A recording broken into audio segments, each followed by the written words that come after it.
Welcome back to Going the Distance Live. On this episode of the podcast, I have my friend Allison Ross on to share her inspirational journey as a vasculitis patient and semi-pro violinist. The two of us have a lot in common. Her path as an independent musician mirrors much of my path as a semi-pro distance runner. If you're looking to set up a lifestyle without working for the man, get out your pen and paper and take some notes. Ladies and gentlemen, without further ado, my dear friend, Allison Ross.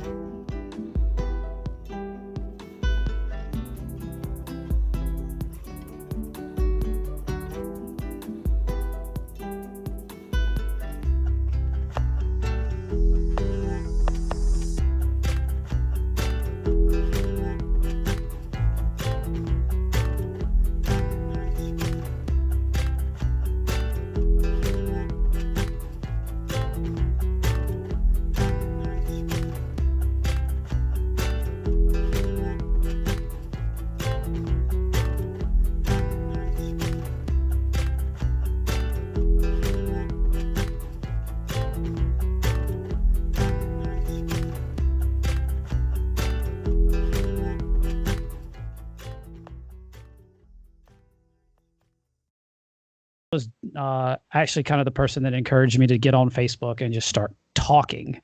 And I was like, I don't know that I can do that. And she's like, it's fine. You'll be okay.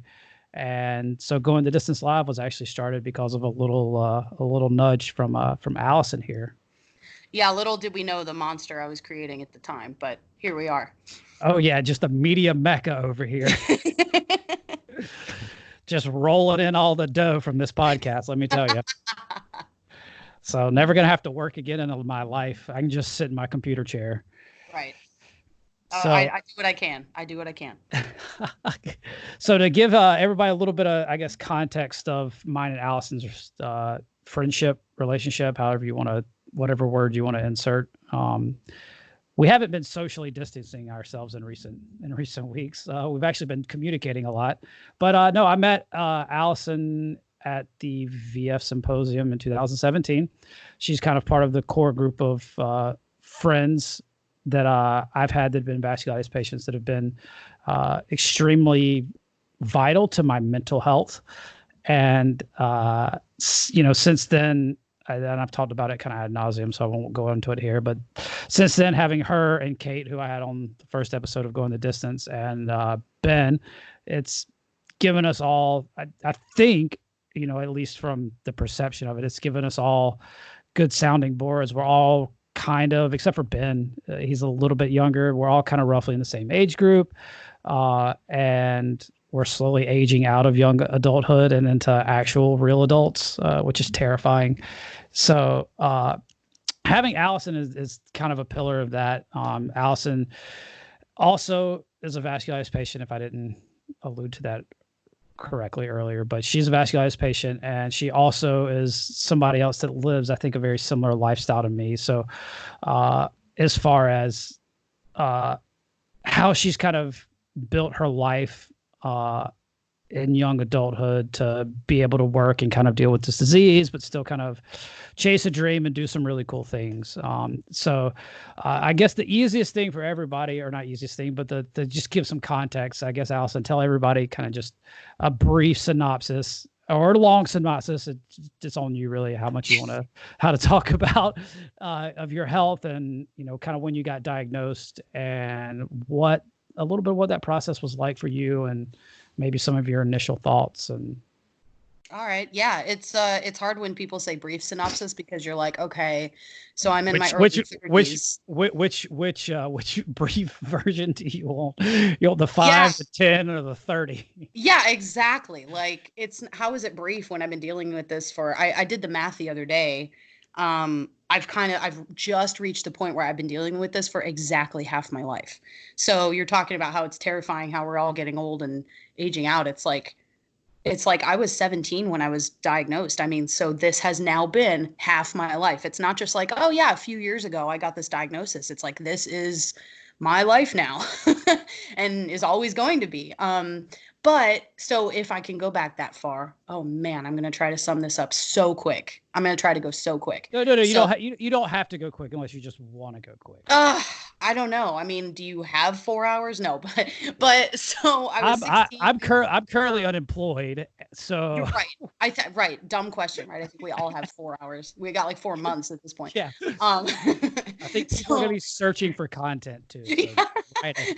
They're like, I've been listening to this 6-day podcast with Brian. It's really riveting. It's Dude, there's actually there's some history podcasts out there that are like that. Actually, they're like 6 or 8 hours. Some of them. No, oh my gosh, I don't know how they do. I hope they're eating snacks. That's the only thing I hope they're, hope they're eating. But anyway, so I was 16. I started, my story is pretty similar to other people's. Got misdiagnosed 3 or 4 or 5 times, and then finally got so sick that I was actually in an induced coma for 2.5 weeks, and they finally were able to sort of bring me back from the brink of death, really. I mean, literally.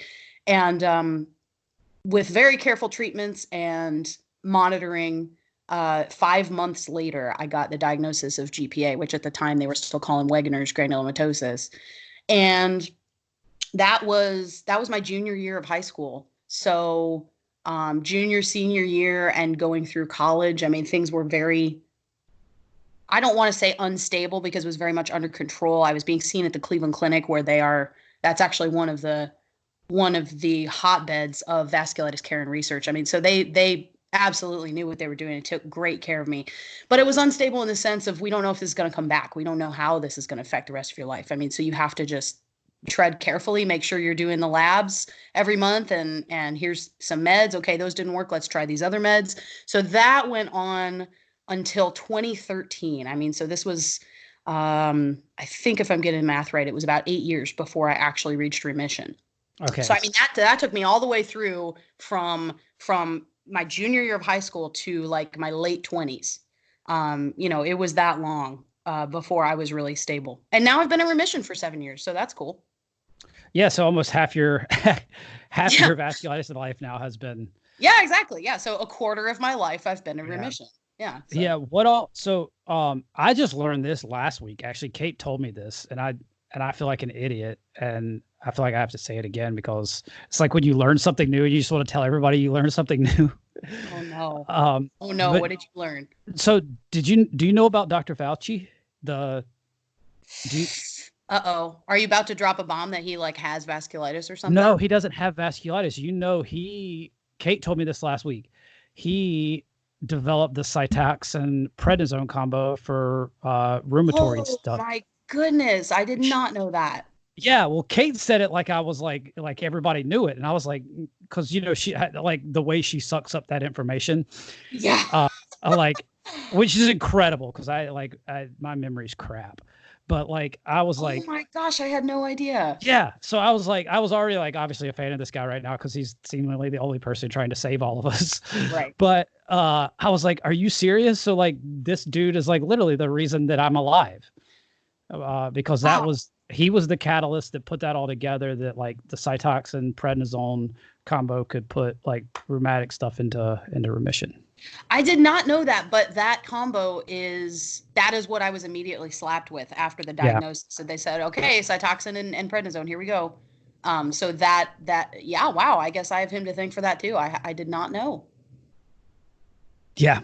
So if you weren't a big fan of his already, now I'm just like, I feel really connected to him for some reason, like oddly, like it doesn't even make sense. In some weird small way, it's almost like some of us vasculitis patients may owe him our lives, or a part of our lives. So I mean, wow.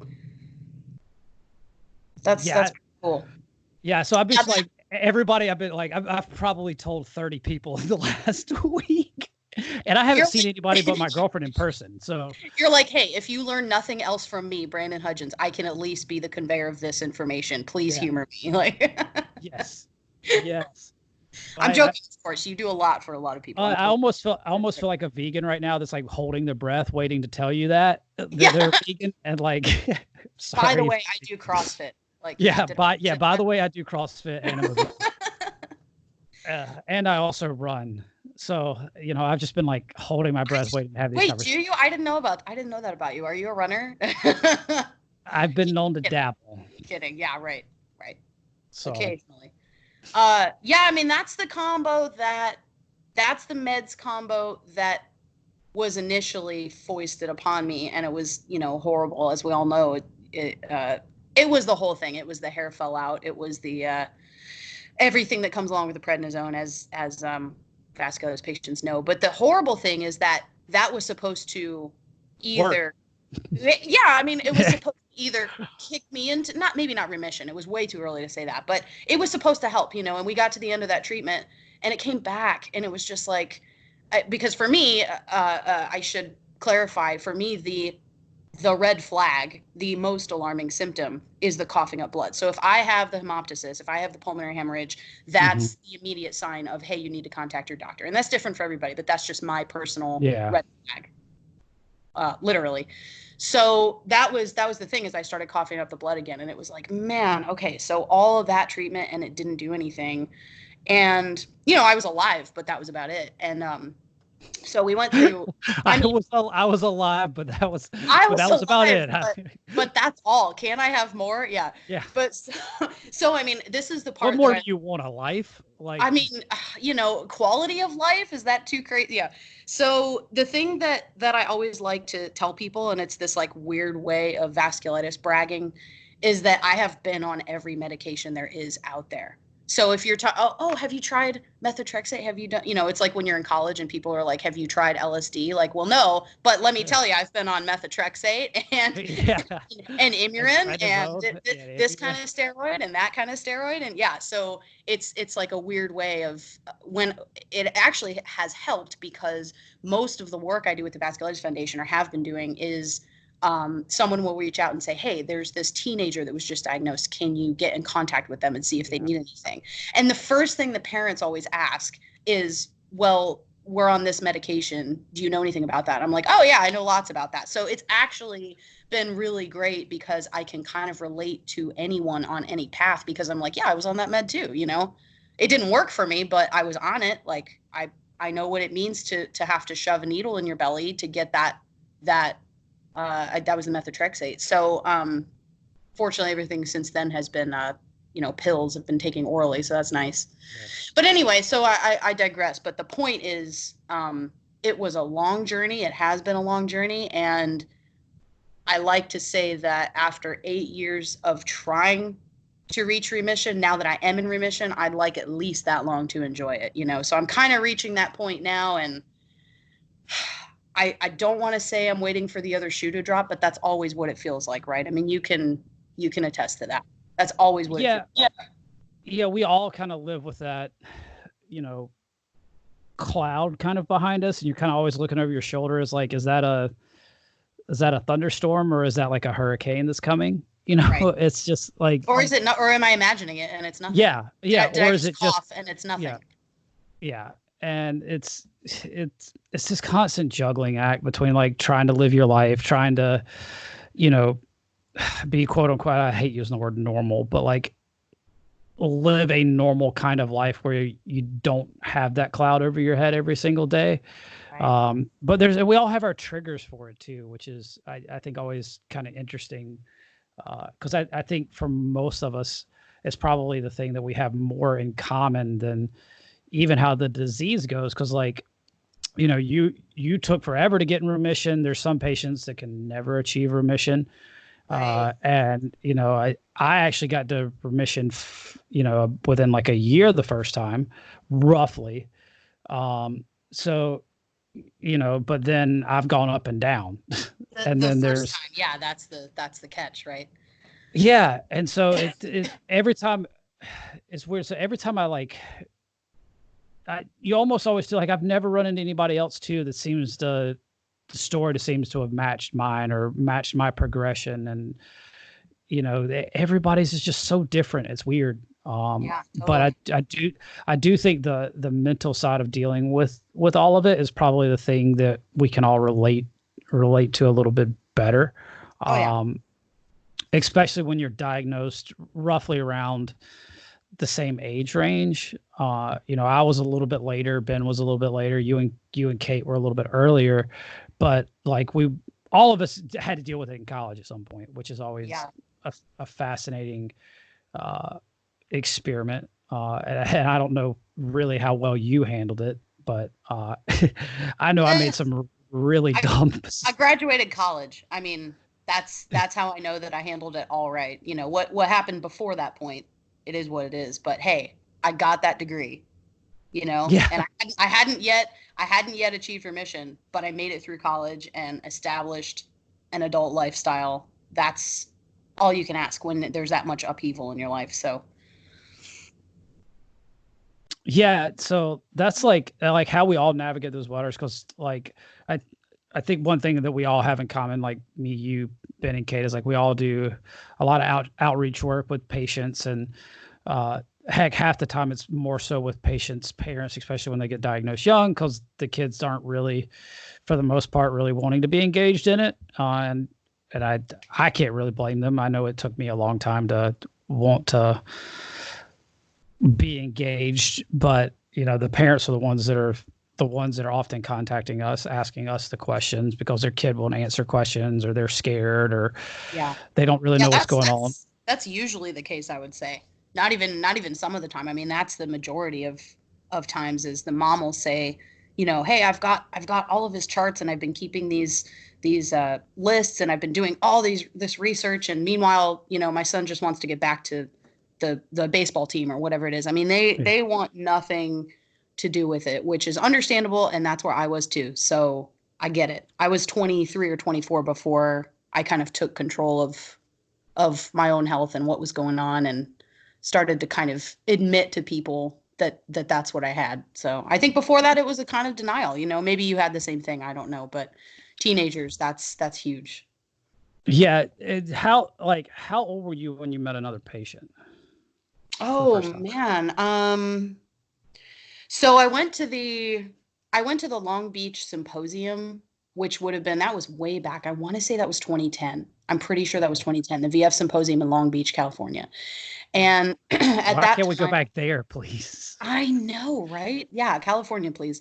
So that was an interesting experience because I would love to say that I went in and would, so 2010, so this would have been, my diagnosis was in 2007.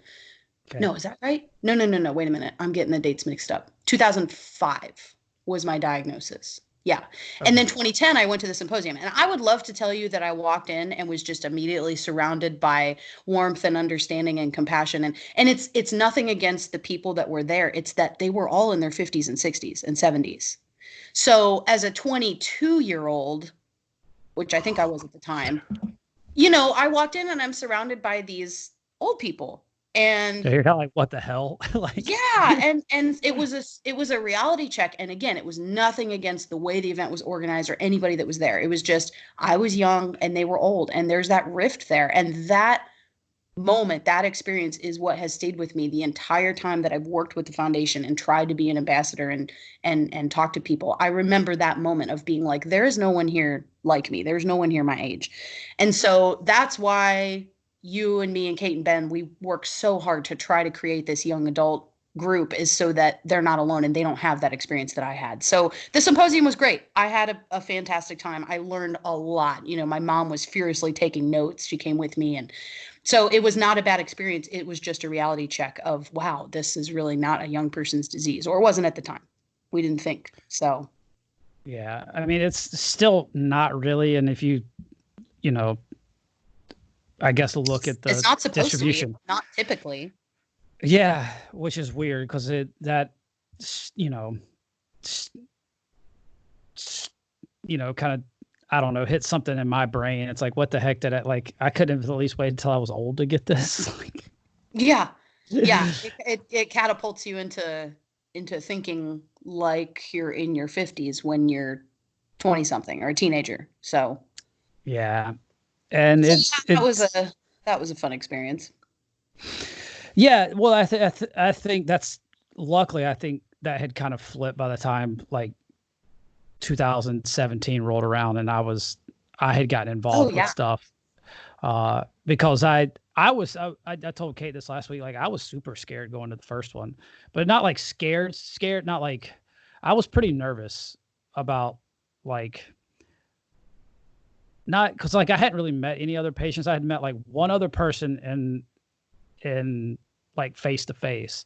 Obviously, I had talked to people online, and you know, the heck at that point in time, that Victory of Vasculitis campaign was over a year old at that point. So I'd been talking with patients all the time, but I'd only met one other patient like face to face ever, and they were in like their 60s or late 60s.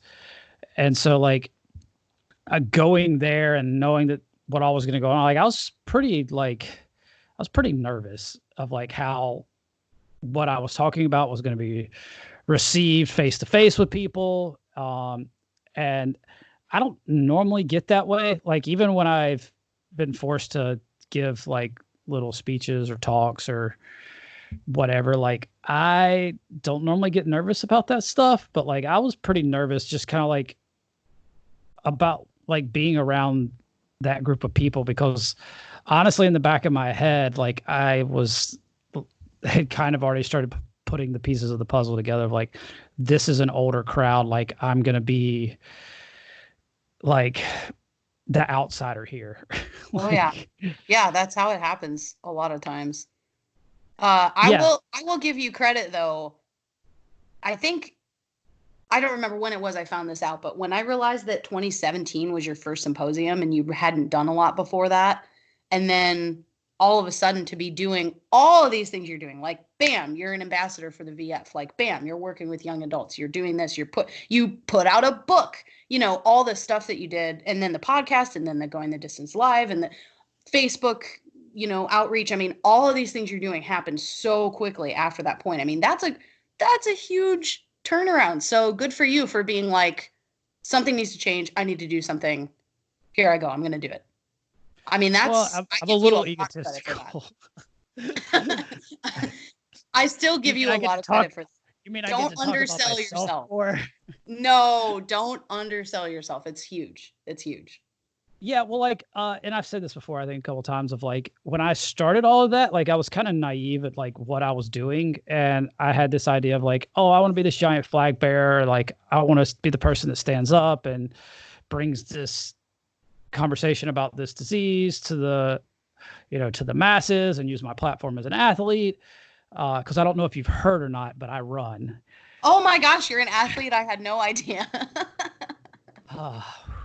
So I wanted to use my giant profile as a distance runner to take this message to the masses. But like, I really didn't, you know, because like you've seen obviously athletes, and for some reason Lance Armstrong is the person that's coming to mind, and that's kind of I don't know if that's a good example or not, but like you kind of think of stuff like that. But then what you don't think about is like the friendships that you're going to make, the other stories that you're going to hear. And it's like, I've constantly got, once a month at least, if not once a week, I get humbled by something that I hear of like what somebody's been through with this disease or another rare disease, and like what they've had to overcome. And I'm like constantly just like feeling like I'm being put in my place with it, because I'm like, damn, all I want to do is just like run a couple of times around a track, and like I get ornery and worked up when that's not going well. And like, you know, here's a single mom that's got vasculitis, that's also taking care of her like own mother and working 2 or 3 jobs. Like, it's like, man, I'm just trying to run around in a circle, you know. And it's like, you feel it is definitely inspiring, and I love hearing those stories. But let's back up. Let's talk about this for a second, because there's something that ever since the beginning, there's something that has stood out to me, and I'm still grappling with this. Like, what, 16 years? I can't do math. 2005. Anyway, 15 years later, I'm still grappling with this. Okay. So somebody way back in the day, and this is when I was originally very sick, somebody said the same thing to me. They were like, you know, I thought my life was hard and I had these things I was struggling with. And then I learned that as a teenager, you're dealing with this. And that is just so brave. That is so brave. And something about that really rankled inside of me. And I've not been able to come back from it, because philosophically, if you dissect it, you have two options. Okay. You can survive or you can give in. Yeah. Those are your options. There is no in between. Oh, yeah. So when you're that sick, you can either go, no, I'm gonna, I'm gonna fight this and I'm gonna do my best and get better and go on with my life. Or you can give in, which I don't think I'm not going to make any assumptions about my health at that time. I'm not going to say that I would have died, but the alternative might have been, I don't know. I don't want to think about it because it's real dark. But the point is, okay, for people to say you are so brave, I wanted to be like, I didn't have a choice. Yeah. And so that always really bothered me. And I don't know if you've dealt with the same thing, but people will go, for what you're doing, you are so courageous. And I'm like, no, courage I want is like, to live. I just want to live. I'm like, courage is, I don't have a choice. Courage for me is swimming in the ocean. And I'm not kidding. I'm terrified of water. Like if I can't see the bottom, I'm not going to get in it. That is my fear. That I'm a little afraid of heights, but if you took me out on a boat in the middle of the ocean, I would have an anxiety attack. I am petrified of water. Okay. So for me, courage is when I went to Hawaii a couple years ago for one of my fundraiser concerts. I went out there and my old college roommate lives in Honolulu and she said, okay, this is your first time in Hawaii. We got to go to the North Shore. And I was like, no. That sounds like water. No. That sounds like the ocean. Sure, no, I'm fine. I'm fine. Sure. Is there water at that shore? And she goes, no. It's you. You know, she's like a native, right? So she's basically a fish. And she goes, no. You have to understand. This is the famous place where all the surfers come and there's like 30, 40 foot waves. And I'm going, what? This is not helping. No, these are where all the surfers come. And, you know, Jack Johnson has a house like on the beach and we got to go. You got to experience this. And I was like, you're kidding me, right? So in that trip to Hawaii, I was there for like 3 days. I went in the ocean and was carried up by this, not 30 foot, but it felt like it, right? Because I'm terrified of the ocean. Thrown back down against a rock and broke a couple of ribs. So that was fun. So much for facing my fears. And then my other friend who was there said, hey, we're going to climb a mountain. So we're 1,500 feet up on a mountain where if you suddenly need to be rescued, it's a $5,000 helicopter ride to get you off the mountain. It started raining. The rocks were slippery. I mean, like we're talking like extreme outdoor adventures that I am not comfortable with as a Midwesterner. To me, that was the epitome of courageous. Like I went in that ocean, I climbed that mountain, I did these things and I was terrified, but I did them anyway. Go me. And when people are like, wow, to fight this ill, I'm like, no, it's not courage. It's not bravery. It's, I don't have a choice. So yeah, I don't know if you've also struggled with that. It's just something that personally, I've never quite been able to wrap my head around that ever since my diagnosis. I'm still struggling with that. Yeah. Well, it's because I often feel like, and I've told people this too before, like you would probably do the same thing in my situation. Like if you've been put in my shoes or this happened to you would probably choose the same path. Because I often don't feel like I have a choice. What is not choosing that? It's giving up and saying, no, I don't want to take the drugs. And so I'm just going to, I'm going to die. I'm going to convulse in my own, pulmonary fluids until I die. I mean, that's the alternative. So I don't know. Yeah, I struggle with that too. And honestly, what kind of made it, I think, okay for me because like I struggle with that. And like, because you don't want to like, especially when somebody says something nice about you like that, like you don't want to be like rude about it. Like, oh, I'm not brave. Like, yeah, because like I've done that and sometimes it doesn't really go over well. Because somebody's like trying to give you a compliment. And then of course, because I can be an ass, like I'll say something back that kind of is a little off kilter or something they don't find funny, or they were just trying to be nice and give you a compliment.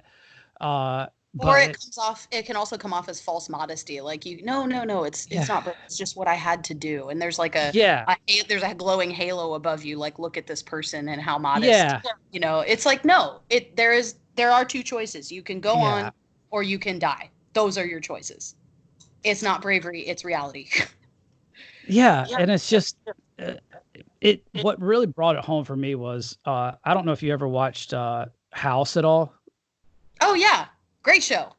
Nice, sarcastic protagonist. Love him. Yes. Yeah, well, there's an episode where a kid, she's got, obviously because they don't know what it is, and I don't remember the premise of the exact what she ended up having or not having or whatever, but there was a kid that was basically dying that was some sort of, I'm pretty sure she was bald, so they were probably cancer, chemo stuff involved with it or whatever. And everybody kept talking about how brave she was and how whatever. And he's like, she's a kid. She doesn't know any different. She's not brave.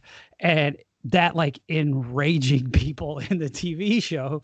And I know it's in a TV show, but him being that lovely, like asshole in a, Yes. in a character was just like, no, she's not brave. She doesn't know any different. She's a kid. Like this is Amazing. Like, I need to go find that clip. That's great. That's great. So it's kind of like the theme throughout the thing, because he's just kind of like, because like all the other doctors and parents and these people, because like, you know how stubborn he is as that character is he's just like, he goes hard in the paint over it. Like he does not care. And that after seeing that in retrospect of like everything that I'd been through, it kind of like brought that back home for me. It's like, oh, that's kind of what I was struggling with. Cause like, that's how I saw it. It's like, this kid didn't have a choice. She just wants to be alive. Like, of course she's fighting and being courageous. That's exactly. Like it kind of brought it back home with me. So like, I try not to dwell on it too much, but like, and there's that whole philosophical debate about whether like there's free will or not. But oftentimes I feel like I'm not even driving my, my career or my actions at all. Like it's too compulsive. And, I feel like I often don't have a choice in the matter. It's just like, this is what it is. This is the only option. Like, why is this looked at as brave or whatever?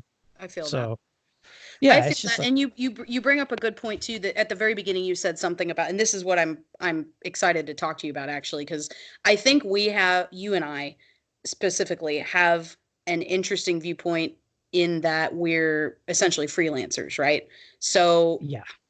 I'm not sure sometimes whether I built that life for myself on purpose or whether that's what came as a result of my health situation and that's what I had to do. So I don't know if you've thought about that, if you've been like, nope, this is what's going to be best for me, or if things just sort of happen and you wake up one day and you go, oh, I guess this is my life now. And it all started with that disease. So, that's something that we have in common. And I know it's so different than somebody that's working a 9 to 5. And so I'm always happy to talk to people like that also go through that.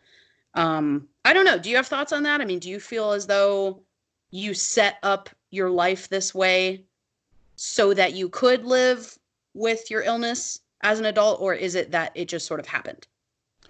A little bit of both. I mean, I obviously knew if I was going to do the running thing, like even before I got diagnosed, I kind of knew what that looks like, which is, sort of a freelance, because runners don't really get salaries unless you have a big plush, like contract with a company like Nike or Adidas or Asics or Reebok or whoever it is. Right. So unless you're getting a big endorsement deal, you're not really getting a salary. So, and I kind of understood that a little bit. Now, obviously I was egotistical enough to think that I would be one of those people that would be privy to one of those contracts, but that's not the way it went. But like, once I got out of college and set off on that path, I knew it was going to be very, very different. And I was going to have to do some different things. Now, I was always hoping that I would, or wanting to be one of the ones that got the nice secure contract. But,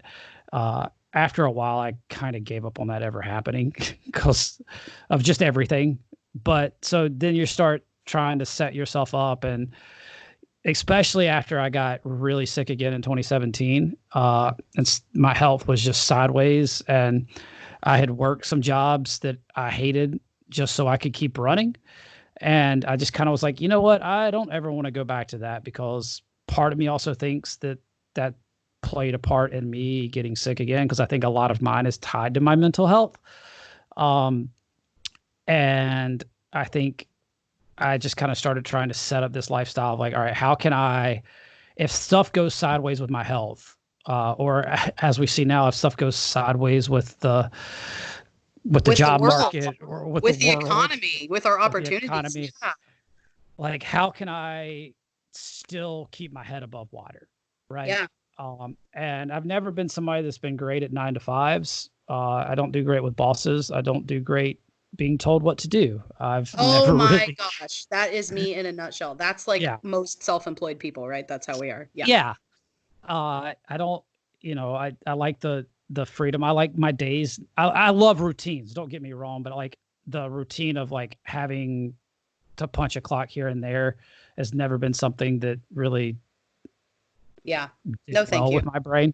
Now I've done it, and I've been doing it a little bit. Like I've been working part-time, about 15 hours a week at a running store, but that's so laid back. It's not like a classic job that you punch in and punch out at, even though that's basically what I do. But like, it's so like the atmosphere there, my coworkers, the people that I work for, they're all fantastic, and I'm helping people when I'm there, and I don't really feel like I'm punching a clock for the man, Sure.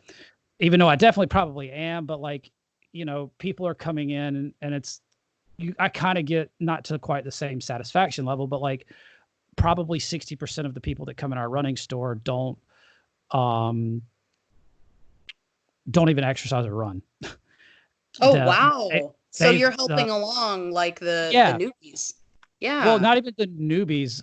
So our manager and owner have gotten in with a lot of local physical therapists, podiatrists, and orthopedic doctors. And so many people are in crappy shoes. And as they get older and things start to fall apart, or they have feet problems, ankle problems, knee problems, and they've just been wearing like crappy $30 shoes, they recommend they come to us to get fitted because we fit them properly, right? We do a scan of their feet, we watch them walk, we ask them a ton of questions. Some of the employees are something like me, like I've got a master's degree basically in exercise science and biomechanics, so I kind of understand what a podiatrist is going to send them of their issues that are going on. The people that aren't are, we have the training and stuff that they have to go through. So they understand how things are supposed to work. And then you apply that with the shoe knowledge and stuff. So like I'm helping people when I'm there, right? Like I'm helping. And it feels good because a lot of times they've never put something on, or they don't know anything about shoes, and they don't know what's good or what's bad for them. And so you're helping them. So I don't ever feel like when I'm there, like, that I would have been working for the man. And it also honestly helps me network with my other job, which is the coaching stuff that I don't have to punch a clock with. And the events that me and my business partner are trying to put on, like that all ties into kind of me being there, and that kind of helps me network a little more. So it's never really felt like a burden that I've had to go in and like slap a clock and, put my head down. So this is funny that this is why I wanted to talk about this. It's so interesting. We have very, very parallel lives. So when you were talking about, if I get that big running contract, like if I make it, right? So the equivalent of that for a musician is, all right, I've been practicing the violin for like 20 plus years now. It would be getting a job in an orchestra in a principal player position or something like that. If I really make it and I get that spot at the front of the section in the Kansas City Symphony or the Cleveland Orchestra where I used to live. Yeah. So that would be the equivalent. But the reality is the smallest percentage. I mean, the smallest percentage of players actually make it there, right? And honestly, that's not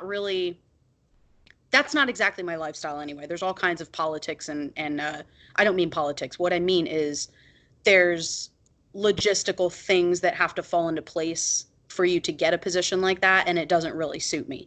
So ultimately, that's not the job I would want anyway, but that I would say that's parallel to what you were saying about getting that contract. But then now you're talking about the store and helping people in the store, and my parallel there is that I have this day job, this part-time day job, so besides being a violinist, I also play piano too. So I go up to the local high school, which is like 6 minutes away. This job just fell into my lap, and I'm so grateful. But I go up there and I accompany the high school choirs. So it's like 5-6 hours a day, 4 or 5 days a week. Mm-hmm. And it's the same kind of deal. I'm not really answering to anybody. I mean, the choir director is my Yeah. boss essentially, but I'm paid through the district, right? So Yeah. she's kind of telling me what to do, what to practice, what to work on with the kids, but ultimately I feel like I'm going in a place where I can help, and then I can get on and get out and get on with the rest of my day and the rest of my week. So Yeah. it's very much, you have a toe in one pool. You're definitely self-employed, but you're working here, you're picking up this here, and you never fully have to commit to anything where you're just going to be overrun with work or time or demands. And so yeah, it feels really good.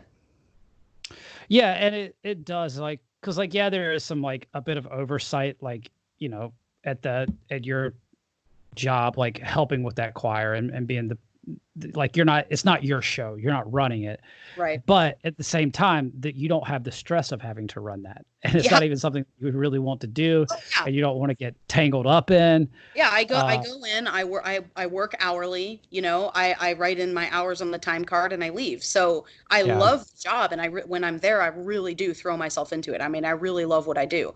But at the end of the day, it's not the only thing I'm doing, and that's highly satisfactory. Plus, gives me the flexibility, as I'm sure you feel the same, gives us the flexibility of knowing that if something happened with our health, it wouldn't be that hard to kind of take a step back Yeah. or change the hours or shift something in our daily life that allows us to take control over what's happening in our health and get that back on track. Yeah, and I think the thing that for me, like, even just knowing that there's an exit route and I don't feel marred down by it, is Yeah. Totally. because I have we have all these ideas and the things that we want to do and you want to accomplish in life. Since luckily for us, we're still alive, we decided to, not give in and choose the alternate out route. of our unlimited courageousness and bravery. Yeah. We decided that life was still worth living, and we kind of it took us a while, and it's interesting to me, like, and I don't know how you feel about this, but like, I probably won't have a midlife crisis. I feel like you probably won't have a midlife crisis, because we had I feel ours. We had a quarter life crisis when we got diagnosed, man. That's what that is. Yeah. A radical shift in lifestyle, and everything we thought we knew about our bodies and our psychology just upended. I mean, that was it. That we had that. Yeah. And we're not going to be rushed to, I mean, hopefully I can buy a Corvette at some point in time. I was just going to say, speak for yourself. I'm still getting a Lamborghini. Yeah. Yeah, but it won't be out of crisis, because that's where I've gotten in life finally. No, it's going to be that running contract that's going to make you millions. It's yeah, the plan. Yeah. So, I guess, like, one other question, like, when did you decide that, like, music was going to be your thing? Not just be, because, like, your music honestly is kind of like my running in a lot of ways. It's like, it's kind of been something that you've ended up, like, molding your life around because it's not just like your hobby thing you do, it's your passion. Yeah. And you do it for so long, and you wake up one day and go, oh, I guess this is what I'm going to do. Yeah. It was, I can pinpoint it to about when I was 13 years old. So this predates the illness by a few years. I started playing at age 7. And before that, I had a really, really nice childhood. Like, my mom stayed home and homeschooled us, and my dad. You were a homeschool kid? How did I not know I that? was. Yes, this is like the secret in my family that we don't tell anybody unless we're pressed to. Yeah.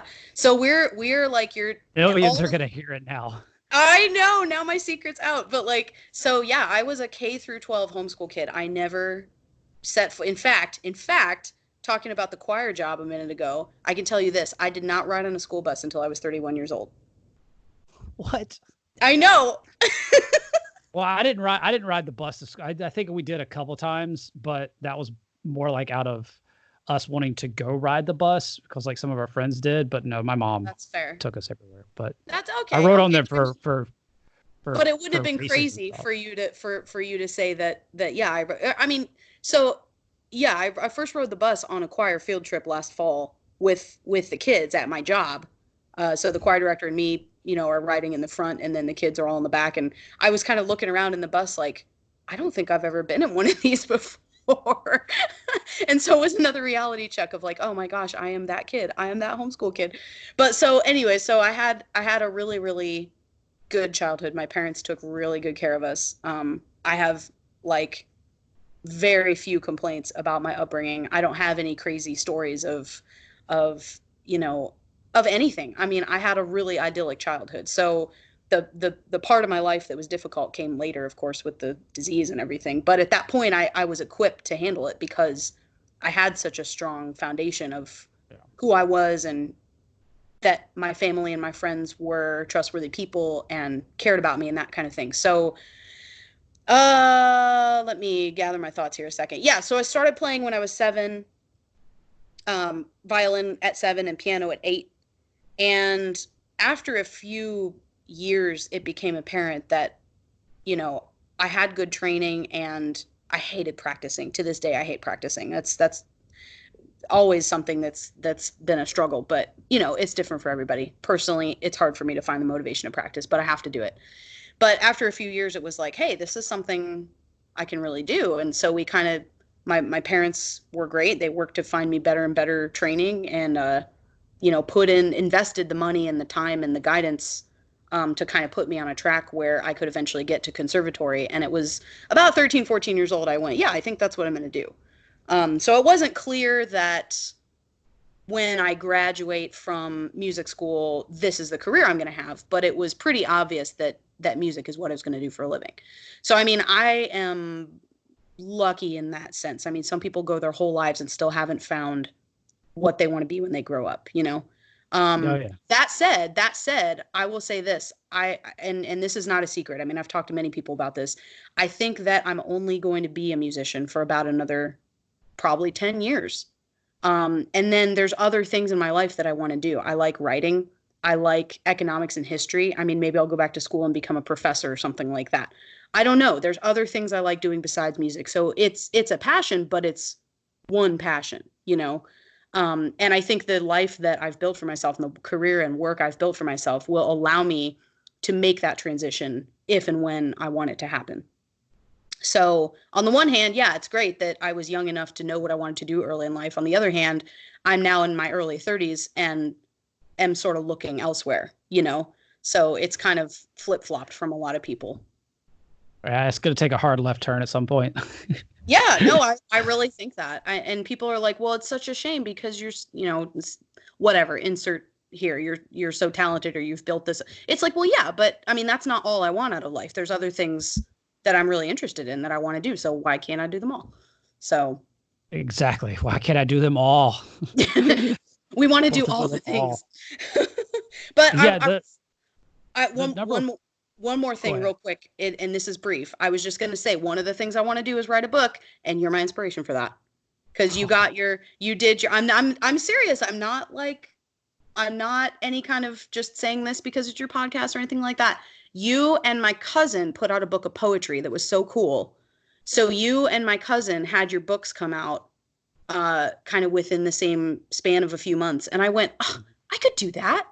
It was just like, why have I not done this? I could do that. This is so cool. These guys are writing about what they feel and what they care about. And they did it. I mean, they saw it to completion, and I'm holding a book in my hand that they published. Like, that's so cool. So I will say that I've got one in the works, and it's partially because of your inspiration, because of your book. That's all I was going to say. Okay, now you can go. Aww. Well, no, I just said the number of parallels and the little cherry that you put on top of that is very nice, because I think the number of parallels, and I think why it's been so easy for me to relate to you as another, not just a patient, but another human. I was 13 when that light bulb went off in my head. Yes. For the running thing. That's awesome.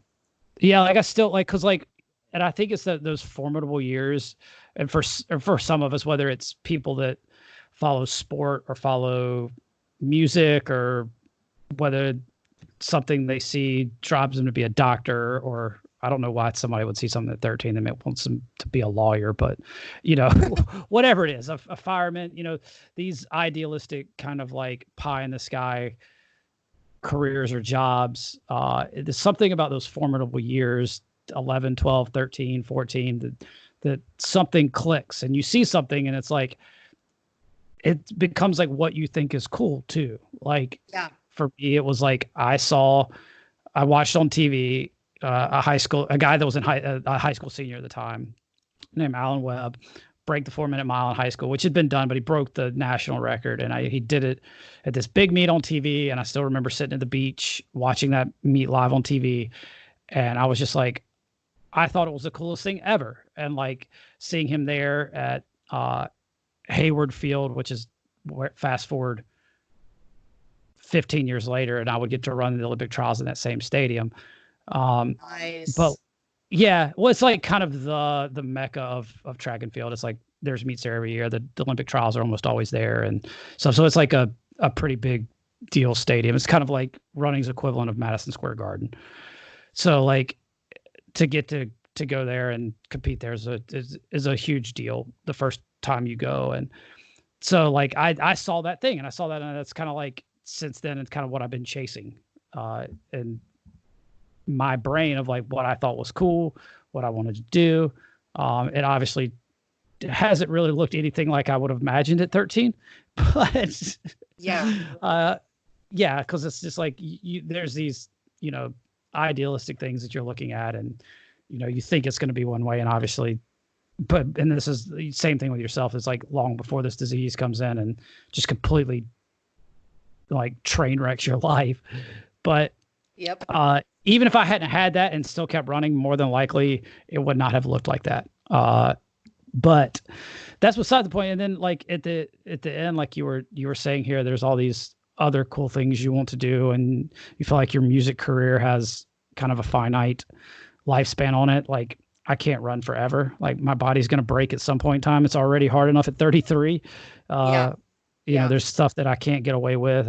When I wake up every morning, I walk around like a 95-year-old man. Like I'm not even training hard really right now. Like I'm still getting out and running, but like when I got up this morning and was walking through the house, like Raina looked at me and she's like, "Why are you walking like that? You look so old." Oh. And she's like well, give me an hour. The parallel in music is there too, because I mean, if you've ever seen a violinist sit in a chair and play, there is nothing natural about that body position, dude. Like you're hunched over, both your hands are up in the air. I mean, think of the stress it's putting on my neck, my shoulders, my back. And then piano, I mean, add the piano to that and it's even worse. So a lot of the music positions are really horrible on your body. And you see that with, they're like, just awful. Yeah. Even people that, I don't want to compare classical music to like the rock and roll lifestyle, but like you see a lot of those people. Of it's the same. Yeah. It's like they're having to travel with like a team of people like massage therapists and physical therapists and everything because they're in their 50s now and they're still trying to play rock and roll music, which is amazing and awesome. But it's like, when they were doing it when they were 20, they were just getting blitzed every night, drunk and doing loads of drugs and like face planting on a floor or a couch and waking up in a different city. And now it's like the classical world is a little more refined than that, but they're now these guys that were once known as like huge partiers and rock and rollers are like sipping herbal tea and putting throat coat on and getting a massage and like I know. That's what backstage looks like now. But it's the same thing with all of us. It's like your body will betray you at some point in time. And at some point in time, you'll certainly probably have your peak either as a musician or as a athlete. And we all kind of spend our careers kind of chasing that elusive moment or that song or that elusive time. Spend a long time chasing those kind of things. And it consumes a lot of your energy because like, I don't know how. I know you said you hated practicing, which I can relate to as somebody that plays music. I've always hated practicing. I just want to be able to do what I want to be able to do, or like I don't even want to take the time to learn the song. I just want to be able to know the song and play it. Like I don't want to take the time to learn and if I can halfway figure it out and just get close, that's fine with me. Like I'll figure it all out eventually.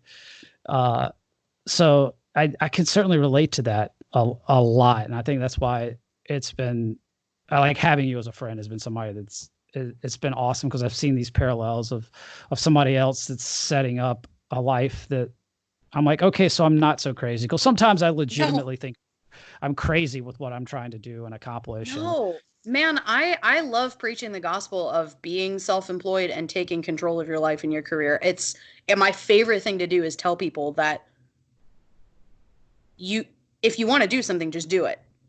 And they're like, "Well, it's yeah, not that simple." I'm like, "I know. It took me 15 years. I know, but you yeah, can do it." I mean, you really can. You have to put certain things in place. You've got to it's a it's a lot of work, obviously, and you have to make sure that things add up and that it's going to make sense and that you can reasonably support yourself with a day job or whatever. But, you know, yeah, it's possible. I mean, for so long we just thought that you grow up, you go to college and then you get a job, but it's so much more nuanced than that. I mean, yeah. I've had like 40 jobs in my lifetime, and Oh pretty yeah. much all of them have been in music. But if you're able to do 4 or 5 or 8 things at one time, I'm good. The last thing I did before the shutdown is I went up and I played with the South Dakota Symphony, and that was really fun. That's one aspect of my job that's really fun, is because if you're freelancing in the orchestra world with the regional symphonies, you can go and sub for a weekend and visit Yeah. someplace you've never been. So and it's true for you too. If you run a race here or Yeah. there, or teach a class, or go speak somewhere, and you get to just go and visit somewhere new and experience something new, and that is so cool. And then, come Monday, I'm back to the high school, and that's fine. Yeah, I'm staring right now. There's a postcard, and I don't know why it's up here because I normally put these on my refrigerator. But I actually, now that I'm looking at it, like I have a little like dry erase board behind my computer, and there is a greeting card from Yakima, Washington. Like, All and right. I went to Yakima, Washington last year for a race. For a weekend. But yeah, like and if you don't know where Yakima's at, it's like 2 hours outside of Seattle. Um, like real rural, I don't know if I've really even heard of plainy that. and almost Midwesty, with the way that it looks. Because it's outside of Seattle and like it's not like when we think of Pacific Northwest, like trees and all, like that's none of that. It's like it looks very Midwestern to me. So you would probably feel at home there. But it was, yeah, like there was they somebody got some money there to start a race, and this is, and you can relate to this because like literally I had seen it posted on one of the calendars of like this group that keeps like races updated and stuff. And I'd looked at like where it was at and the logistics of getting there, and I was just like, it's probably, I mean, they got a good prize purse, but like probably not really worth me getting there. And then like I got an email from the guy that runs that site and was like, hey, they're still like, they sent out not just to me, but like to a bunch of us that all run a lot of these road races and stuff. It's like, hey, Yakima's still got like travel stipend money available. Like, and this was like not even a week before this was like, I think within that email went out like 10 days before. And I like him hauled around it and then finally emailed them. And then they got back to me almost immediately. And like 6 days out, I'm buying a plane ticket to go to Yakima. Nice. And actually, you can't, I mean, you can kind of fly in there, but it's like I probably have to fly in on like a prop plane. But I flew into Seattle and rented a car and drove over, and it was like, especially because it's not like a race that I was trying to run to get a qualifying time. It's just a road race. You're showing up to try to make some money, see a cool place, meet cool people. Because like, you don't get to do it's when you're there for a race to compete, like until after the race, everything's kind of pretty low key. But like, you get to, I always try to find like some hole in the wall diner or something to go eat at and just Yeah. kind of like talk to people and get a feel for the town, just like walk around a bunch or run. Like for me, running, I know we keep coming back to running, but the day after the race, I'll get to, I try to fly out a little later so I can run around and see stuff and just get the vibes of these towns. Cause I get to travel a lot, and I've seen a lot of our country. There's still a lot I want to see. But running's been my vehicle to see all these places that like I would have never gone to Yakima, Washington, Yeah, for same. any Same. There, reason. man, I've been to like Fargo, North Dakota. Why would I ever need to go there? So, and then where Okay. else? I don't know. There was a place in Iowa, Knoxville, Iowa. So not the one in Tennessee, but there's also one in Iowa that's like this cute little town. But yeah, I mean, just another similarity between our lifestyles, right? You're anchored in one place, and then you end up going to these maybe remote, maybe not Yeah. areas that when else would I ever have Sioux Falls, South Dakota? Really? I didn't even know that was a thing. So here Yeah. I am. I don't either. Are the where are the Dakotas even at? Are they above Canada? Or are they Yeah, even right. Like Greenland. yeah. But now, okay, so is this a thing we can talk? Can we discuss how I'm going down there? Is that like a thing we can let out? Can we talk I about the assume North so. Carolina trip? I mean, yeah, why not? I mean, there's a Facebook group for it. So, Yeah, let's do it, man. I'm so excited. yeah, so I guess if we haven't heard, and I guess barring that we're not still in some sort of quarantine lockdown, by September, you're going to be Oh my bringing gosh. your amazing violin skills to North Carolina. Well, I'm bringing some violin skills. Let's not put a qualifier on it. I mean, I just told you I don't practice, and now I'm in quarantine where I have no motivation to practice. So, if I haven't Just forgotten getting how to dusty. play the violin at that point, then yeah, I'll be there. But but yeah, I'm really really excited because I mean, when you started your traveling and podcasting and writing and all the things you're doing, and I started my traveling and concertizing and all of that, it was only a matter of time before we eventually linked up and Before our joined powers combined. joined forces. That's right. I feel like did you ever watch those old Power Ranger cartoons when you were a kid? Yeah. I don't know, Oh maybe yeah. you. I watched Power Rangers, and I was also Power thinking of Rangers was the best. uh, the Captain Planet. Did you ever watch Captain Planet? Oh, I don't know. I see. As a homeschool kid, there was like only a very narrow margin of what I was allowed to watch. So it was like Power Rangers and like Reading Rainbow. Ooh, have you seen that? I think LeVar Burton's doing some more Reading Rainbow stuff, kind of like on social media right now. That dude's the best. He's He's so great. amazing. Oh, Yeah. Wishbone. Wishbone's the other one I really liked Uh, about the little dog that would read the books. You remember that yeah. show? Oh yeah. Oh yeah.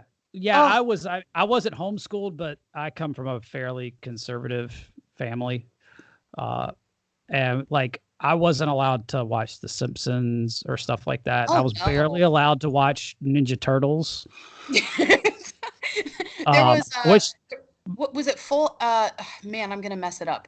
Like all of those Nickelodeon shows in the 90s that like yeah, all of my friends Ren were and watching, and Snippy and Ren and Stimpy. Oh no, that's the yeah, yeah, Beavis and Butthead. Like there was yeah, so much on TV in the 90s that my parents were like, nope. yeah. I was the same way for sure. But I was allowed to watch Power Rangers and Ninja Turtles and Ghostbusters. Those were kind of So my that so three. here's okay, so here's a question then. So I'm the Yellow Ranger. Okay, I always have been. I claim the Yellow Ranger. So what's your color? If we're joining forces for this event in North Carolina, which Ranger are you? I'm definitely probably Tommy. So either green or All white. I right. guess white ultimately. I feel like yeah, for sure. Yeah. The hot one, if you are a girl. Obviously he's the good looking one, right? So yeah. So by the way, it probably wasn't even 2 months ago. It's been within 2020. I went down Ryan and I got to talking about the original Power Rangers or something. And I went down a rabbit hole of looking at Amy Jo Johnson. I think that's her name. The Pink Oh, Ranger. the pink one. Yeah. Oh, she's Yeah. cute. Yeah. I went down a rabbit hole of Google Super images of cute. her. Yeah, this was quality TV, right? Like there's an obvious reason that they took the hottest male ranger and then the cute pink the cute girl, and like wasn't Yeah. that the love story? Weren't those two the ones that were a Yeah. couple? Yeah. So, Yeah. My memory hasn't completely failed me. I think you are correct. yeah. Gosh, that takes me back. I have not had a legitimate grown-up discussion about the Power Rangers with anybody since like 1999. That was good for my soul right there what we just did. That was great. Yeah, I took all that stuff really seriously. I joke. So like I took everything really seriously growing up. And I didn't even understand until I was in like high school that the Ghostbuster movies were a comedy. What else would they be? A historical fiction? Like I thought it was a serious movie. I didn't understand that it was funny. Like, Isn't how okay? Doesn't the Stay Puft Marshmallow Man? Isn't he at the end of that movie? Am I thinking of the yeah, right one? that's the right How movie. can you see that and think it's a Well, first off, I was a little bit sheltered, and obvious. I also like I always took things really, really serious and literal as a kid. Like I was somebody that could like other kids could easily pick on because like I was gullible basically, and I took everything serious. So it's not that I didn't laugh or like to cut up, but like when I presented with something, my first instinct is to take it serious. And I did, like I said, I didn't understand because I'd watched all the cartoons, and the cartoons, like I took Power Rangers serious. Like I wanted to be a Power Ranger. My parents have home video of me running around with my like Ghostbuster stuff on, saying I want to go to Ghostbuster college. Like I took it serious. Cute. Like, Listen, you know it's bad when the homeschooler is laughing at you. You know that's bad. But it was just like like part of it was like it was just that perfect combination of me being like a little like not exposed to a lot of stuff, because not that I was not exposed, but like, you know, I was sheltered from a lot of these other things, and then also my serious nature of it, to take everything like really serious. So it took a long time for me to appreciate the humor in those movies, because I looked at it like a I don't know, like you would look at like Transformers or Die Hard. Like that's how those movies were in my brain. They were like these super serious, like, you know, action movies where like everything's on the line and they've got to save the day. So it was completely lost on me that it had three of arguably the greatest, you know, comedy actors of all time. Comedy actors. Yeah. Yeah. Well, maybe I'm extrapolating too much here, but I wonder if that seriousness as a kid is part of the drive that made you into the serious athlete. That's I not don't a know. long stretch. That's 100% true. I mean, it's the same. It's the same obsessive compulsive kind of, like I tell people, because like I get asked quite often, especially like with the way that I was training for the trials in 2016, working that job that I was working. You know, I was doing almost all my training solo. I was running at like 9 or 10 o'clock in the morning, and then 10 or 11 o'clock at night, through a mountain town that like the winters were really rough. So like people are like, how do you get out and do it? And it's just like, it's not, I kind of like what I was alluding to earlier with the free will thing. It's like, I don't have a choice. Like if I don't do this and I don't get this run in, my brain won't allow me to rest. Like it was either that or in your brain you're going, listen, if Bill Murray and Dan Aykroyd can take down those ghosts, then I can handle this. That's what was going on in your head.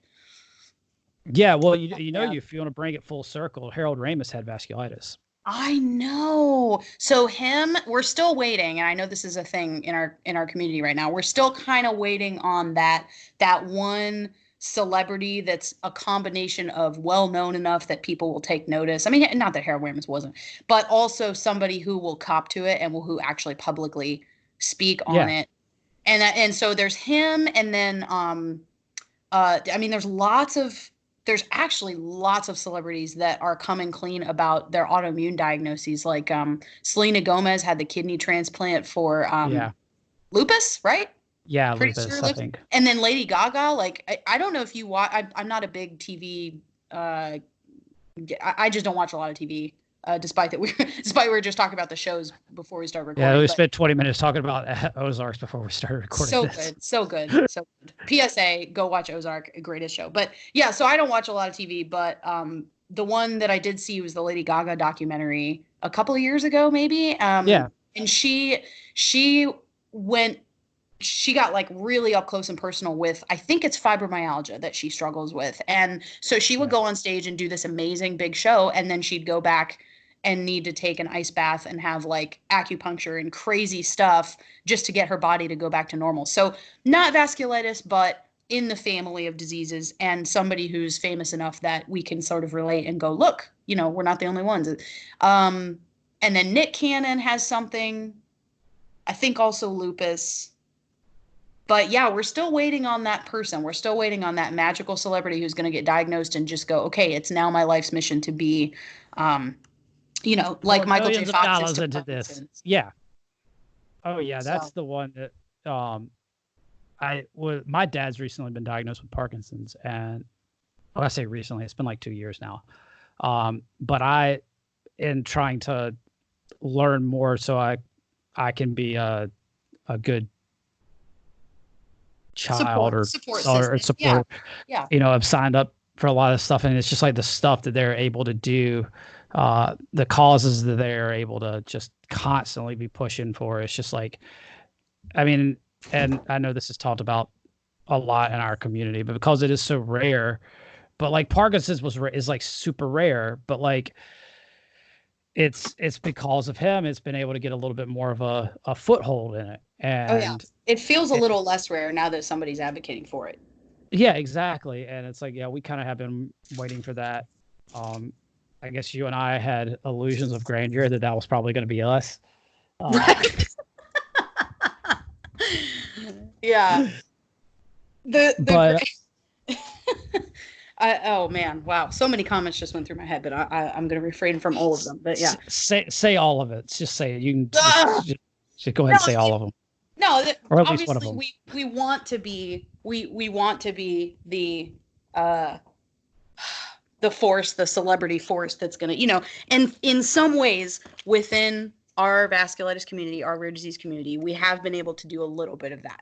So if they decide to highlight or to spotlight, your Olympic trials or my performances or whatever, any platform you get is going to help. So you don't have to be Harold Ramis or whoever. I mean, even if you're just influencing the people in your small community or in your large community or in the vasculitis community, which is technically international, every little bit helps.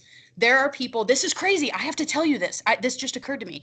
So the other day I checked my email and I got a message from a lady and she said, hi, my name is, well, it doesn't matter what her name was, anonymity and all that. But she said, hey, I'm so-and-so's mother-in-law who you worked with 5 years ago at this one orchestra gig. And she referred me to you because I just got diagnosed with Wegener's. And I was like, what? I have not spoken to this girl in over 5 years. But she remembered that I had been advocating, that I had been an ambassador for vasculitis and for the foundation, and that was part of the work that I did. She remembered that enough to refer her mother-in-law to me. And we had this great chat. And she was just like, yeah, it's same with everybody. I feel alone. I feel like I've been misdiagnosed and that my doctors don't understand. They're not doing, et cetera, et cetera, et cetera. The story that we always hear. And I was able to be like, hey, you're not alone. Go to this resource, go to this webpage, call this person. Where do you live? Okay, there's a chapter group for you, a support group. So you never know what kind of seeds you're planting and you never know what kind of influence you're having. That to me was amazing. That was a pretty cool moment. Yeah, I had one of those. I don't even know if it was quite a year ago. I think it was back in the fall.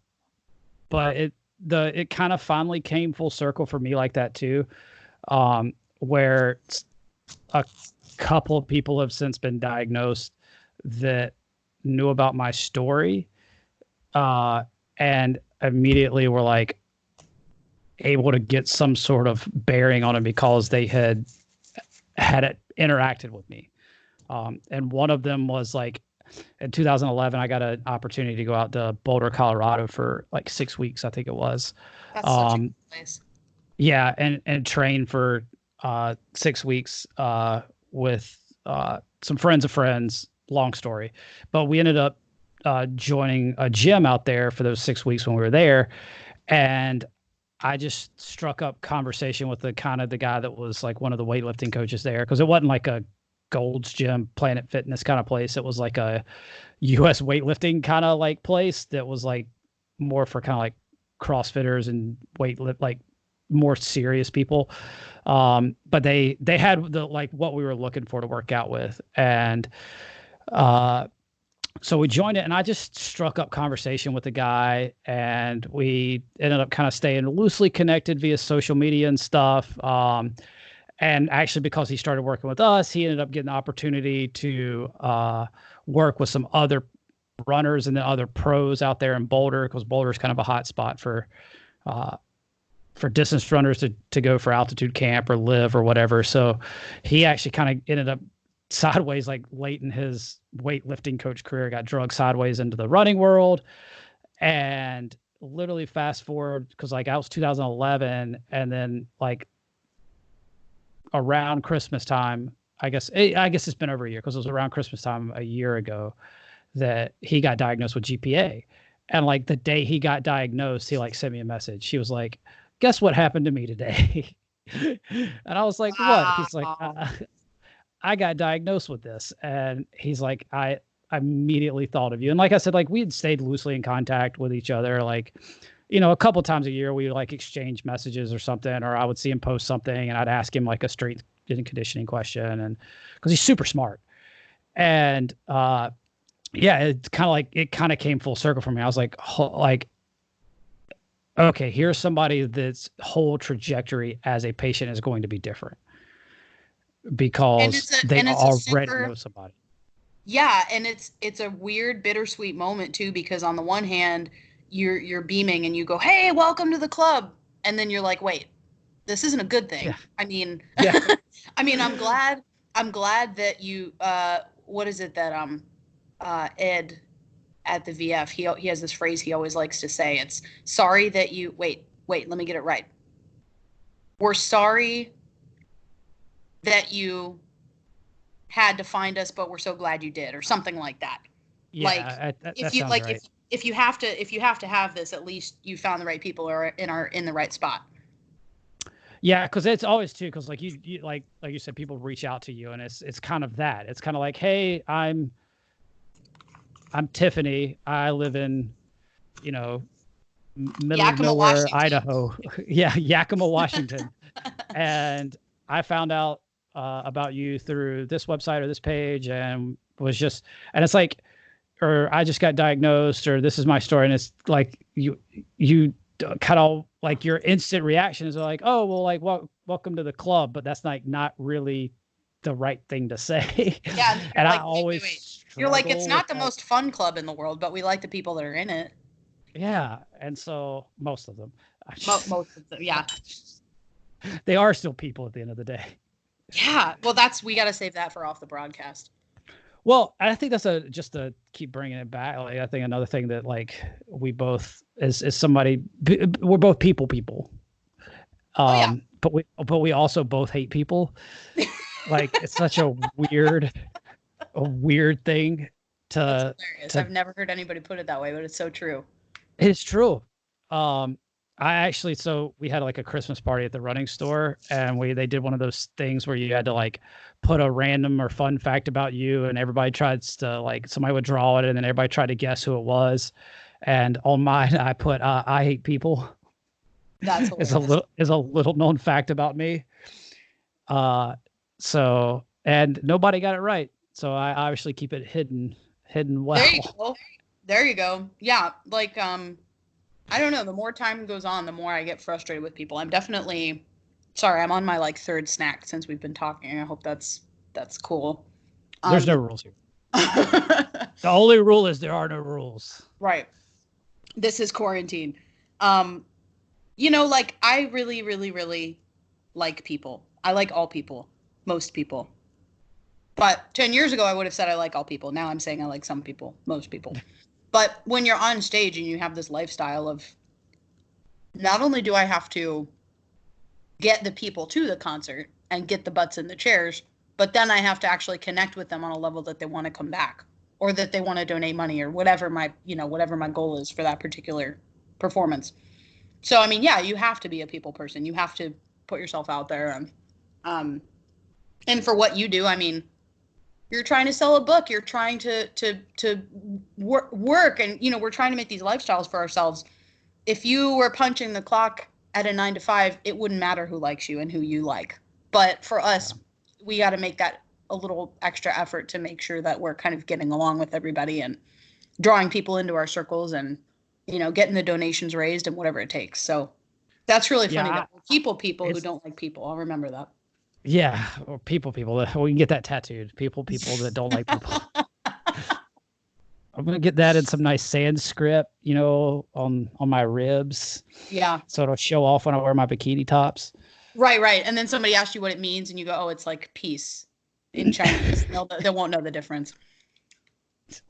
It'll just be our little secret. Oh God, yeah. So it's struggling. I it's the one thing honestly I struggle at the most is the promotion and marketing side of it. Like once I'm in front of people, I suck at advocating for myself, talking about myself. Anytime I'm at these things, like I always feel weird because I feel like either like a used car salesman, and I'm sorry if you're a used car salesman out there and listen to this, but like I feel like a slimy, grubby one that's just trying to like, you know, sell something over on somebody or pull something off. I'm always like, yeah, I kind of like got this thing over here, or I got this other side business where I coach people. Like I'm so bad at marketing. Like I still remember at the symposium at the most recent one. So that would have been last summer in Minneapolis, and we were at the symposium, and each of us on the board was assigned to like introduce each of the speakers. And so I was like, yeah, I got the young adults, I'll do it. And your talk was in that small little room where you were like so freaking popular. We had to bring in like 30 or 40 extra chairs, and we're scrambling to find enough space because like just everybody wanted to show up and hear you. So obviously something you're doing is good. And by 30 or 40, she means 3 or 4. No, it's a lie. It's a lie. It was like 20 chairs, and I had to carry them all. And that's how I know, is because I remember, because you broke my back that day. Your arms are still sore. Yeah, because I'm still sore. But I just remember I was introducing you, and I got up there and I went, you know, most of you know who this guy is. You've read about him. You've seen them in the newsletter, whatever. But I still read some kind of fancy bio or something that you had typed up, or that the foundation had typed up for you. If it was fancy, I didn't type it. Oh, I don't know. It was just like, here's a list of his accomplishments. And I remember looking at you, and you were like giving me this side eye, like, is this even me? What do you do? What are you saying right now? What are you talking about? You were like, am I in the wrong room? Like, are these people here to see me? And that's part of why what you do and what you talk about is so engaging, because you it's not false modesty at all. It's like you actually don't think you should be there talking to people. I feel so uncomfortable in those moments, like when there's some sort of introduction going on. Like anytime I've done any sort of speaking thing, or like, and you know it too, because like when you're doing the playing stuff, like they're going to introduce you, and it's just like I get like I don't like gleam or anything. Like I get so uncomfortable. Yeah. Like it's probably my most awkward moment in life, is like I just feel so. Like honestly, the worst one was when I got that one of those, I don't even know what it's called, but Nord had one of those. Yes, you did. Yeah, okay, if you're not going to say it, then I'll say it. It's the Vasculitis Awareness Rising Star, I think is what it's called. The Rising Star Award, right? And then they give you like a little plaque with your name on it, kind of thing. Yeah, whatever it was called, with like with the one with Nord.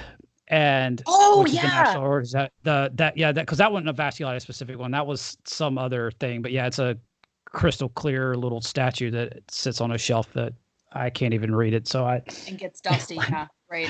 Yeah, well, it's like clear, so you can't, like, I can't read the text on it even. But yeah, so they like, that was a more formal, like that. Everybody there, like I had to wear a tux. Like everybody there is like, it was like super weird. Like the other people that were getting awards were like doctors and scientists that have like developed treatments for and cured things. And I'm just like, what the hell am I here?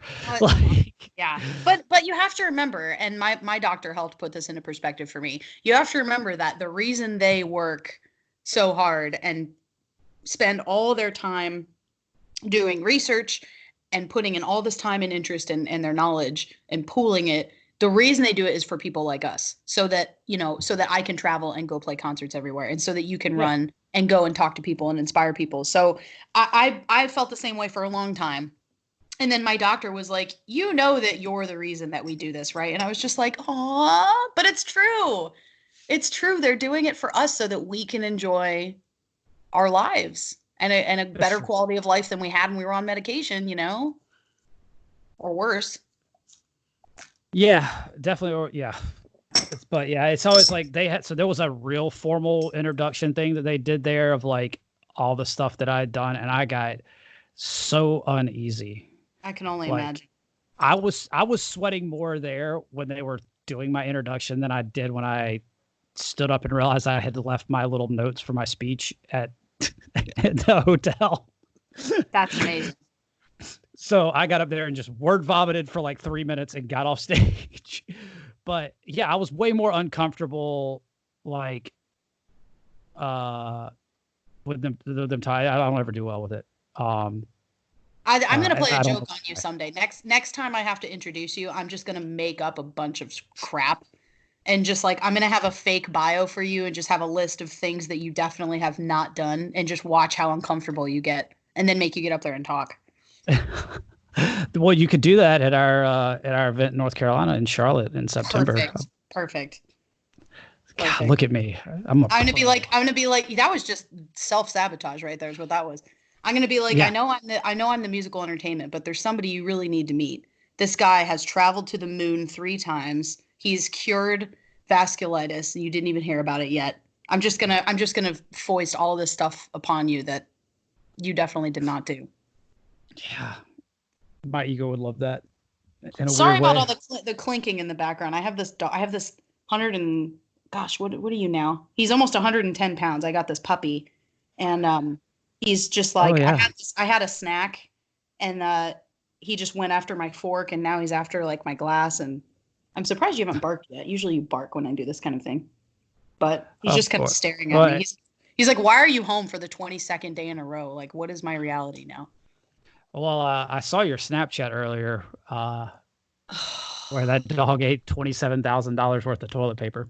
Yeah, no, it wasn't actually, but you know, I mean, with the way the market's heading.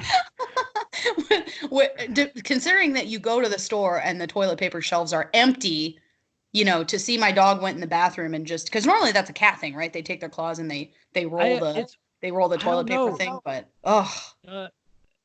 the last 2 dogs that I've been around, which are my brother's dogs, they've both had the toilet paper fascination.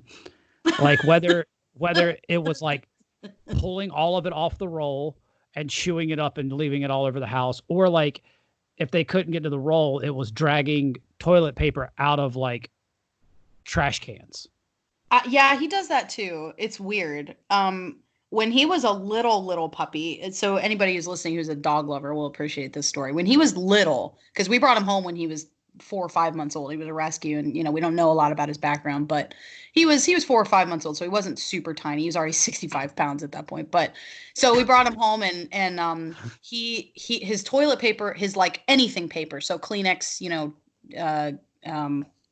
anything, any paper products. So he would eat it, and it would get kind of like stuck in his throat because it's like a big wad of paper or Kleenex or whatever it is he grabbed. So he'd eat it, and then so my husband will go over and like pry his jaws apart and look down his throat, like, yep, he swallowed it again, and then grab it and grab this wad of toilet paper out of his throat. But so he would always make him bark. He would go say, you know, say something so that we know that your throat is clear, and the dog go, you know. But so he somehow like backwards learned it, and he thought that what that meant was that when he had something stuck in his throat, he was supposed to bark at us. So now he'll go in the bathroom, eat the toilet paper, and then come find one of us and have this muted bark. So it's just this like, it's like somebody's covering his mouth, and he just goes like, and that's his way of being like, hey, I have this stuff in my throat and you need to rescue me. So I don't know. It's the weirdest thing, and dogs are so strange. But I mean, if I'm going to be stuck, if I'm going to be stuck in my house for 6 weeks, he's a good companion. He just has if you could find something other than toilet paper, because that's like super valuable right now. So if you could just not be eating that, that'd be awesome. Yeah, he's staring at me. Just help mom and dad out. Yeah, we can't. We don't make that much money. We can't. Yeah, I can barely afford your kibble. Like, please don't go after the toilet paper, you know. Yeah, because that's your food budget that you just ate. You're a good little companion, though. as he chews my hand. You're Yeah, good. I miss dogs. I They're want one, great. but I'm not They're home good. They're just enough. good therapy. They're just such good therapy. They are soft, and you feel when you pet them, you just feel your stresses leaving your body. I'm not making it up. Like it's an actual physical feeling of release of just, oh, okay, all right. If it's kind of like little kids when they have stuffed animals, it's like the grown-up version of that, but it's like a real dog that you have to feed and take to the vet. But it's just so therapeutic. It's so nice to. I've got my arms around him right now because he's about to interrupt our talk and tell me he needs to go for a walk. But I got my arms around him right now, and I just feel so. I feel all the frustration from being in quarantine. I feel everything just okay. This is fine. You know, at least I'm stuck with my dog. So they're great. Highly recommend. Also, they make you get out for walks, which is just good for you. So there's that. Yeah, well, I hate walking. Yeah, I mean, you hate it so much you just run. So there's that. Yeah, you know, I this is how much I despise walking anywhere. If it was up to me, I would run through stores. I'm serious. Yeah, that's how I feel about walking. So. Stop. He's over here growling now. I know. Oh, cute. Do you want to be famous? Say Roo. Say Roo. Say it. There he is. Is that big old boy? Yeah, so I probably have remaining like 2 minutes before he like starts dragging me towards the door and telling me it's time to go outside. I think that's a great way to sign off this. Yeah, that's it. That's how we'll tell all the people bye. I don't think I'm gonna get out of this one. I think it's walk time. Hey, yeah. Listen, thank you so much for doing this. Like, if I wasn't just stuck in my house not doing anything, it would be great anyway. But it's especially nice having the chance to catch up with a good friend and get to entertain people, which I hope we did at least a little. I mean, we got to Rangers. That's got to be something. So. Yeah, and I think there's a lot that, you know, not to brag on our group, but like we have been through some things that I think a lot of people can relate to, especially like right now. And luckily there hasn't been too much quarantine talk or virus talk, but, you know, a lot of people are kind of going to be re-examining stuff and looking for different ways forward and possibly ways to kind of figure out how to navigate this life a little bit differently after so many people's lives have just kind of been upturned and they're experiencing some trauma for the first time, really, because they have kind of been plugged into that, like, just that constant next step thing, and they're kind of looking around like, what's next? So I think there's a lot that hopefully, luckily for this and luckily for them, there's going to be some stuff out there that can help them. And it's, you know, obviously I think you're awesome and cool, and like my mental health is where it's at because of the friendships that I've developed over the last couple of years. So I can never thank y'all enough for that, because like all of y'all, for the most part, were kind of already a little bit more secure in this stuff than I was, and having y'all to look up to has been really enlightening and helpful. So, and thank you for pushing. That's awesome, and I'll kick your butt anytime you need it. You know, it's our job now that we've kind of got it figured out. She says, not thinking she's got it figured out at all, but now it's our job to lead the next generation of, you know, actual teenagers who are half our age, and they're trying to get their bearing and get their footing, and we're just like, oh yeah, we were there. So that's our job now. And hopefully, I mean, who knows, like by the time you and I are in our 50s or 70s, we will have this figured out. We will be like, oh yeah, we will have written the manual on how to live with vasculitis. Like, it won't even be a question. It'll be like, here's the 10-step process. More like the 300-step process. But yeah, here's the 300-step process to being awesome. Yeah, number 1, get a dog. Yeah. Number 2, Power Rangers. Number 2, Power Rangers, for sure. Well, thank you so much for.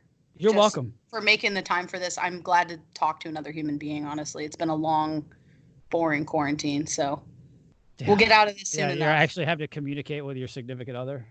Oh, it's crazy. Well, he's still at work. He works at the hospital. So, I mean, he's like beyond essential. I mean, he works at a hospital that is like, not only do we need you, but we need other people like you to be doing this. So, kudos to him for being. He's around. I mean, he's around in the evening. Yeah, he's great. He understands it. He's at a hospital. He works at the same place that my doctor does. I mean, so they actually, it was funny. I'm just going to embarrass him for a second. He saw my rheumatologist at the hospital in the hallway. And my husband, I love him so much. He's not always the greatest with words. And so they're on the escalator and like he's going up and my rheumatologist is going down. And he turns and he goes, Dr. So-and-so. And he turns and he's like, oh, hey, how are you? And Brian, my husband, thinking he might not remember who he is, he goes, I'm Allison's wife. And then they just keep going. And it took him like a minute. And then he went, oh man, I really just said that. I just yelled it and, in like the whole hospital. So anyway, point is he works there. He knows what's up. He's right at the epicenter of where the virus is being treated. And so he's following all the protocols. Fortunately, one of us still has a job, so we're not driving each other crazy in the house alone. But yeah, he's pretty great. I can't. That's complain. awesome. I have a nice. Yeah, but it didn't come easy. So you definitely certainly have earned it. If anybody ever earned. I hope so. Yeah. Well, same to you. Let's make this thing in September happen. Yeah. Let's just cross our fingers that restrictions will be lifted by that time, and we can have a pretty great event. I think it's going to be spectacular. Yeah, have something to celebrate. Yeah, man. I hope so. Well, great talking to you. And go walk the dog. I'll let you know. Or if people want to find you, like on social media or what all you're doing, just where can they either contact with you or follow you? So technically, I have a Facebook page for Violin for Vasculitis. I have kind of given up on Facebook, so I don't do a lot with that anymore. But if you want to know where like my next concert is happening, it's there. So just go to facebook.com/ I think it's Violin4V. No, it's V4V Inc. I think is what it is now. Anyway, you just search Violin for Vasculitis, you'll find it. And then Instagram, I try to be a little more active, although I haven't been the last few weeks because, there hasn't been anything to report. But Instagram is the same. I'm still on my couch. I'm like still indoors. How about you? Yeah. So hopefully this all lifts and, I'll see you in September in North Carolina. And there's other stuff happening. I'm going to New Mexico. I'm going to what's next? Oklahoma. So I'll be around some places. Awesome. But yeah, you can find me online. So, but thanks so much and enjoy the rest of your week. I think it's a weekend.